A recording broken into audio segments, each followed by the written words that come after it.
আজ সকাল থেকেই রাজ্য জুড়ে কুয়াশার দাপট, আর সেই কুয়াশায় দিকভ্রষ্ট হয়ে হুগলি নদীতে আটকে গেল যাত্রীবাহী লঞ্চ।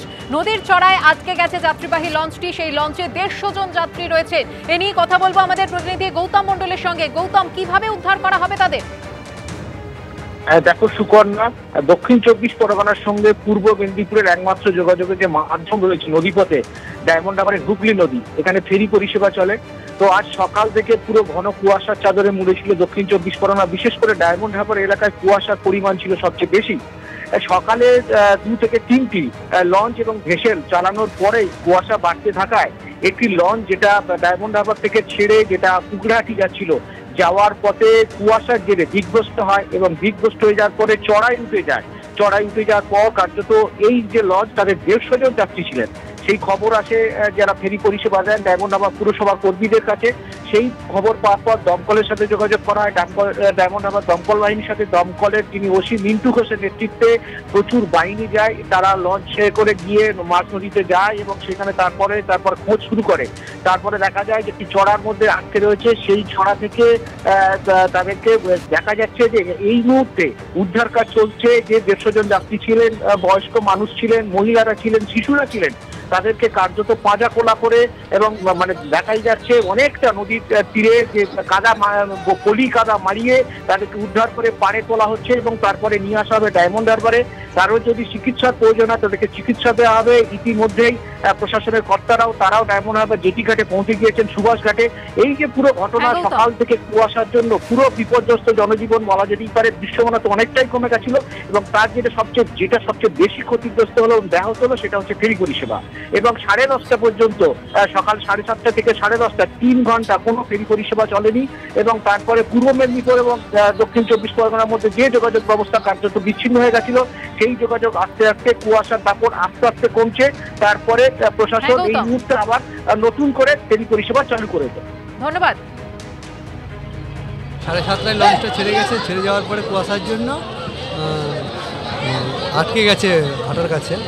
আর এখান থেকে ফায়ার ব্রিগেডের কিছু কর্মীরা গিয়েছে প্যাসেঞ্জার উদ্ধার করার জন্য।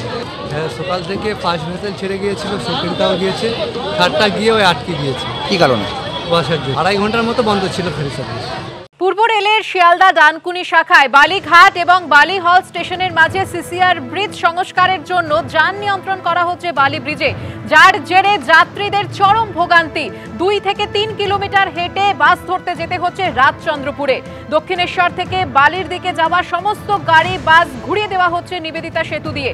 বালি ব্রিজে পণ্যবাহী গাড়ি চলাচল বন্ধ।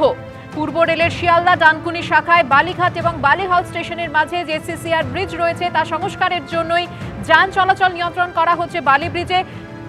যাত্রীদের ভোগান্তি উঠেছে চরমে। 40 মিনিট হাঁটছি, প্রচুর। আর বালি ব্রিজে কাজ হচ্ছে, আমরা শুনেছিলাম খবরটা, কিন্তু এইভাবে রাস্তা আটকে দেবে বুঝতে পারিনি। অফিস যেতে হচ্ছে, প্রচণ্ড লেট। এবার কি হবে জানি না। অফিসে গিয়ে সলভ যাবো। এখন বালি খাল থেকে হাঁটা শুরু করেছি। আপাতত কোনো কিছু গাড়ি নেই, বলছে টোল ট্যাক্স যেতে। টোল ট্যাক্স পর্যন্ত যেতে হবে হেঁটে, তারপরে কিছু বাস টাস পাবো। রাজচন্দ্রপুর থেকে যেতে হবে। যাত্রীদের বক্তব্য আপনারা শুনলেন। বালি ব্রিজে যান নিয়ন্ত্রণ করা হচ্ছে, আর তার জেরে 2 থেকে 3 কিলোমিটার তাদের হাঁটতে হচ্ছে। বাস ধরার জন্য যেতে হচ্ছে রাজচন্দ্রপুরে, যার জেরে তাদের যথেষ্ট ভোগান্তির শিকার হতে বলছে, দাবি করছেন যাত্রীরা। ব্রিজ সংস্কারের কাজ চলছে, যার জেরে এই জাল চলাচল নিয়ন্ত্রণ এবং যাত্রীদের ভোগান্তি উঠেছে চরমে। কি পরিস্থিতি জানতে কথা বলবো আমাদের প্রতিনিধি সমীরণ পালের সঙ্গে। সমীরণ, দেখো কি বললো, যে পরিস্থিতি দেখা যাচ্ছে যে যা যাত্রী তারা নিত্য যাত্রী তারা বেশ সমস্যা করেছেন। যেহেতু তোমাকে বলি যে দক্ষিণেশ্বর পর্যন্ত, দক্ষিণেশ্বরের দিক থেকে বালিগামী যে বালি ব্রিজ যে রাস্তা, সেখানে বাস চলাচল, গাড়ি চলাচল বন্ধ। কেবলমাত্র 2 থেকে 3 টাকার যান চলাচল করছে। তার ফলে যে সমস্ত বাস হঠাৎ করে এবং নিত্যযাত্রীরা প্রতিদিন হাওড়া বা হুগলির বিভিন্ন জায়গায় যান, এই সমস্ত বাস করে সেই বাস চলাচল বন্ধ, সেটা নিজেই এসে যাচ্ছে। তার ফলে যারা বালিঘাট বা বালি হল স্টেশন এলাকা থেকে যারা সড়ক পথে হাওড়া বা হুগলির বিভিন্ন পথে যেতেছে, তাদেরকে যেহেতু এই যে পোলট্রি রোড, সেখানে যেহেতু একদিক থেকে গাড়ি যাচ্ছে, অর্থাৎ দক্ষিণেশ্বরগামী গাড়িগুলি যাচ্ছে, যার ফলে যে সমস্ত গাড়িগুলি আগে দক্ষিণেশ্বর দিক থেকে আসতো সেগুলো যেহেতু চলাচল বন্ধ হয়ে গেছে, তার ফলে পায়ে হেঁটে 2-3 কিলোমিটার যেতে হচ্ছে, কাউকে 4 কিলোমিটারও বেশি পথ পায়ে হেঁটে যেতে হচ্ছে, কেননা তাদেরকে পৌঁছতে হচ্ছে রাজচন্দ্রপুর। তারপরে তারা ওই দিক থেকে বাস ধরতে পারছে। তারপরে তাদের বক্তব্য, তারা আগে থেকে জানতে পারে, তারা অন্ধকারে ছিলেন, তারপরে তারা সমস্যায় পড়েছেন, তারা গন্তব্য কখন পৌঁছবেন বুঝে উঠতে পারছে। ধন্যবাদ সমীরণ।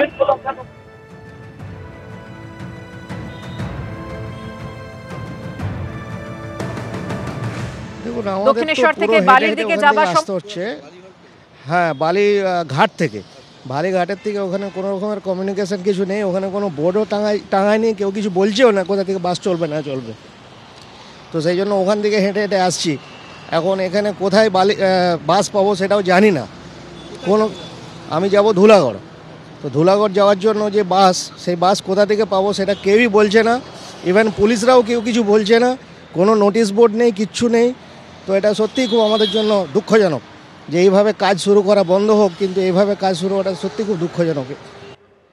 আর এই মুহূর্তে সরাসরি চলে যাব আমাদের প্রতিনিধি সমীরণ পালের কাছে। সমীরণ,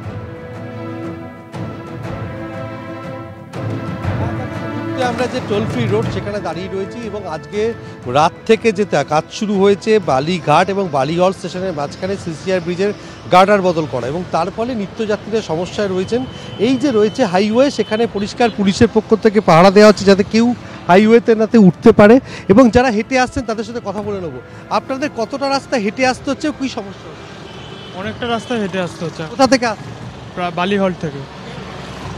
আমি সেটা আজকে আমি নতুন মানে হঠাৎ করে দেখছি যে কতটা হাঁটতে হচ্ছে রোজ? তো প্রায় আধ ঘন্টা। কোথায় যাবেন? আমি যাবো ধুলাগড়। কেন হাঁটতে হচ্ছে? কি করে জানবো, বাসের গন্ডগোল বলছে, ব্রিজ ভেঙেছে বলছে, ওয়ান ওয়ে করে দিয়েছে, একদিকটায় ওয়ান ওয়ে আর একদিকটা যেতে দিচ্ছে না। আপনাদের বলা হয়েছে? না, এরকমভাবে কিছু বলা হয়নি। জানতেন না? না। কোথা থেকে হেঁটে? জানতাম ব্রিজের কাজ হবে জানতাম, কিন্তু এই রাস্তা বন্ধ হয়ে যাবে তো জানতাম না। বালি দিয়ে। কতটা? এখনো কতটা জানি না। আমরা যাব ধুলাগড়। অর্থাৎ যারা যাবেন তাদের অনেকটা সমস্যায় পড়তে হচ্ছে। আপনি কোথা থেকে হেঁটে এলেন, কোথায় যাবেন? আমি আপনার বালিহল থেকে হেঁটে আসছি। আমি কোথায় যাবেন? আর ধুলাগড় যাবো। কিভাবে যাবেন? বাসের জন্য ওয়েট করছি, দেখি কোন দিকে বাস পাওয়া যায়, কোন পজিশন বুঝতে পারছি না, আপনার কোন সাইডে বাস কীভাবে কোন পজিশন করে রেখেছে আপনার।